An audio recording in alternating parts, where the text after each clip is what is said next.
मारेगाव तहसील कार्यालयासमोर शिवधीरा पांदण मार्गावरील अतिक्रमण हटविण्याच्या मागणीसाठी सुरू असलेले शेतकऱ्यांचे आंदोलन आता निर्णायक टप्प्यावर पोहोचले आहे. करणवाही, घोडदरा, खडकी आणि नरसाळा परिसरातील शेतकरी अनेक वर्षांपासून शेताकडे जाणाऱ्या रस्त्याची मागणी करत आहेत.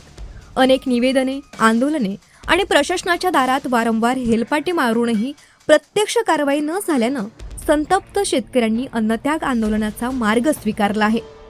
वंचित बहुजन आघाडीचे नेते राजू निमसटकर यांच्या नेतृत्वाखाली सुरू असलेल्या या आंदोलनाचा बुधवारी 9वा दिवस होता.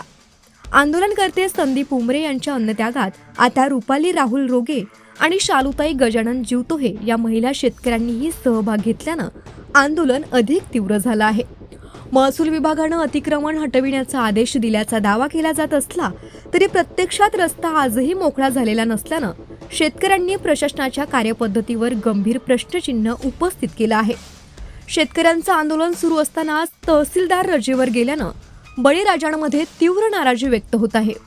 वरिष्ठ अधिकारी आणि लोकप्रतिनिधींना वस्तुस्थितीची योग्य माहिती दिली जात नसल्याचा आरोप आंदोलनकर्त्यांनी केला आहे.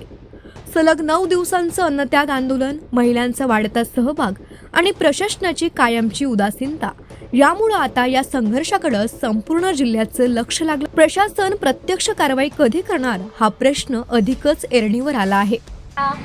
करणवाडी रस्त्याचे अतिक्रमण शिवधुरा उपोषणाला संदीप भाऊ बसलेले आहे. आज 8 दिवस झाले आहे, त्यांच्याकडे प्रशासनाचं लक्ष नाही आहे. प्रशासन झोपलेलं आहे की जागा आहे हे कळत नाही आहे. कारण आम्हाला शेतकरी महिलाला इथं उपोषणाला बसायची वेळ आणलेली आहे या प्रशासनाने. कारण महिलाला असं म्हणते का महिलाला हक्क हे आहे बा, पण कुठं आमचा हक्क गेलाय? आज आम्हाला उपोषण करायची वेळ आलेली आहे. कारण आज जर आम्ही उपोषणाला बसलो नाही तर आम्ही वावरामध्ये जायचं कसं? आम्ही शेती कशी करायची? शेतीच आमचा जीवन जगण्याचा मार्ग आहे. शेती जर नाही केली तर आम्ही जीवन कसं जगाचं की मराचं? हा प्रश्न आमच्या समोर पडलेला आहे.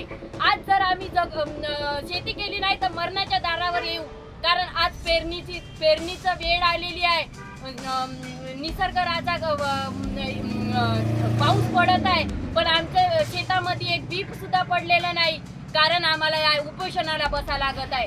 उपोषणाला जर आज बसलो नाही तर आम्हाला उद्या कापूस कशी आणायची ही समस्या निर्माण होणार आहे. आज जर कापूस आम्ही डोक्याला आणणार कसा? कारण आम्हाला पायी रस्ता सुद्धा मिळत नाही.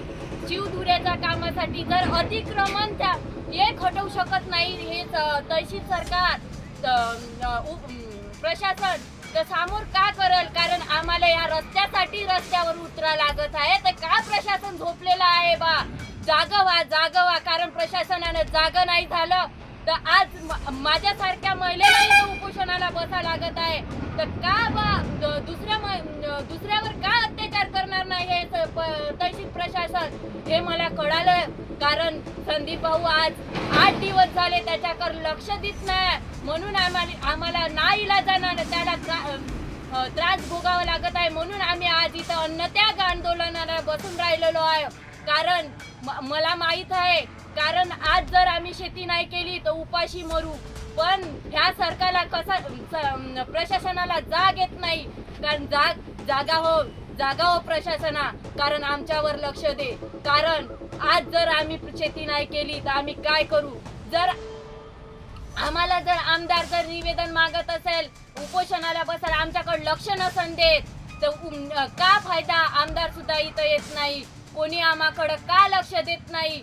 तर खरंच माझ्या सरकार मायबापाला हात जोडून नम्रपणे विनंती आहे का इथं या, आम्हाला न्याय द्या.